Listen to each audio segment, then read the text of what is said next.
आपण पाहत आहात नाशिक खबर न्यूज, जनतेचे हक्काचे व्यासपीठ। गॅस पुरवठा सुरळीत ठेवण्यासाठी राज्य सरकारचे पाऊल, जिल्हा स्तरावर समित्या, नियंत्रण कक्ष सुरू। इराण-इस्रायल युद्धाच्या पार्श्वभूमीवर राज्यात घरगुती आणि व्यावसायिक गॅस सिलेंडरचा पुरवठा सुरळीत राहावा यासाठी राज्य शासनाने महत्त्वाचे निर्णय घेतले आहेत।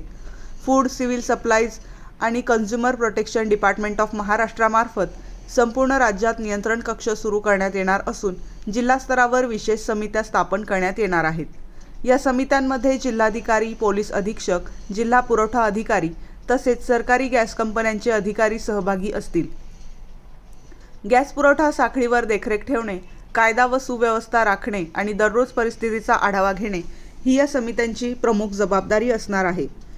अन्न, नागरी पुरवठा व ग्राहक संरक्षण विभागाचे अपर मुख्य सचिव अनिल दिघीकर यांनी सर्व संबंधित यंत्रणांना गॅस पुरवठा सुरळीत ठेवण्यासाठी आवश्यक त्या उपाययोजना करण्याचे निर्देश दिले आहेत। दरम्यान राज्यात घरगुती LPGचा कोणताही तुटवडा नसल्याचे शासनाने स्पष्ट केले आहे। राज्यात दररोज सुमारे 9,000 मेट्रिक टन LPGची मागणी असते। ही मागणी पूर्ण करण्यासाठी उत्पादन वाढवून ते सुमारे 11,000 मेट्रिक टनांपर्यंत करण्यात आले आहे। रुग्णालये, शासकीय वसतिगृहे, शाळा, महाविद्यालयांमधील मेस तसेच मध्यान्ह भोजन योजना यांसारख्या अत्यावश्यक सेवांना गॅस पुरवठा प्राधान्याने देण्यात येणार आहे। दरम्यान गॅस टंचाईबाबत समाज माध्यमांवर पसरवल्या जाणाऱ्या खोट्या किंवा बनावट बातम्यांवर कारवाई करण्यात येणार असून नागरिकांनी अफवांवर विश्वास ठेवू नये असे आवाहन शासनाकडून करण्यात आले आहे।